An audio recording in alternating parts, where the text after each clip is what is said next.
11 তারিখ বিকাল থেকে আমরা কেন্দ্র পাহারা দেব, যাতে কেউ কেন্দ্রে ইলেকশন ইঞ্জিনিয়ারিং করতে না পারে, কেউ যেন ভোট কারচুপি না করতে পারে, কেউ যেন আগের রাত্রে ভোট না দিতে পারে। এজন্য আমরা কেন্দ্র পাহারা দেব। রাজি আছে? প্রিয় দেশবাসী, বাড়ি বাড়ি মহল্লায় মহল্লায় আপনারা পাহারা দেবেন। কোন একজন ব্যক্তি টাকার বস্তা নিয়ে ছুটতেছে, তাকে পাকড়াও করবেন। কোন টাকা দিয়ে ভোট কিনতে দেওয়া হবে না, তাদের পাকড়াও করা হবে ইনশাআল্লাহ। দাঁড়িপাল্লার বিজয় হবে তো ইনশাআল্লাহ। আসেন আমরা দাঁড়িপাল্লায় ভোট দিয়ে আগামীর কুমারখালী থেকে পার্লামেন্টে দাঁড়িপাল্লার প্রতিনিধিত্ব করবে ইনশাআল্লাহ।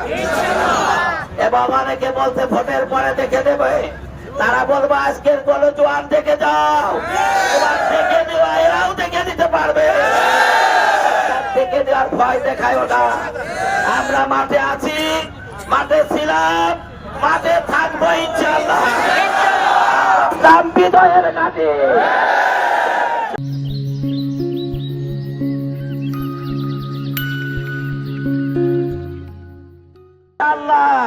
বাংলাদেশে ইসলামের বিজয়ের সূচনা হবে এই কুকচার মাটি থেকে।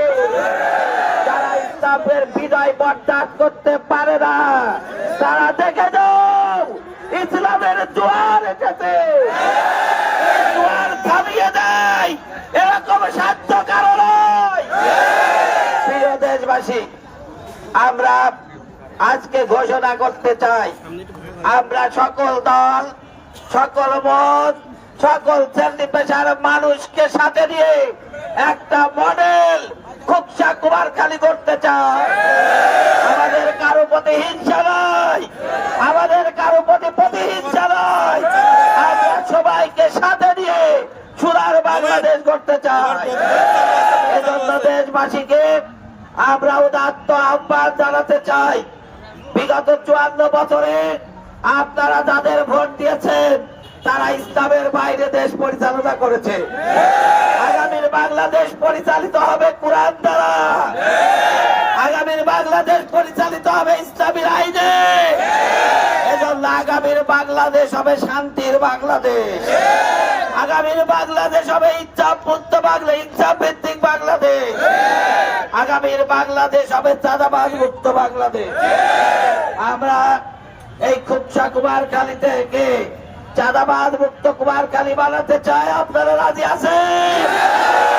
এজন্য দেশবাসীকে আমরা উদাত্ত আহ্বান জানাতে চাই, আমাদের দাঁড়িপাল্লায় ভোট দেন। আমরা বাংলাদেশকে চাঁদাবাজ মুক্ত বাংলাদেশ দেব। আপনারা দাঁড়িপাল্লায় ভোট দেন, আমরা বাংলাদেশকে দুর্নীতি মুক্ত বাংলাদেশ উপহার দেব। এজন্য দাঁড়িপাল্লায় ভোট দেবেন তো ইনশাআল্লাহ। প্রিয় দেশবাসী, আপনারা কষ্ট করে এই মিছিলে এসেছেন, এজন্য সবাইকে মোবারকবাদ জানিয়ে দেশবাসীকে দাঁড়িপাল্লায় ভোট দিয়ে আর একটা কথা বলবো, 7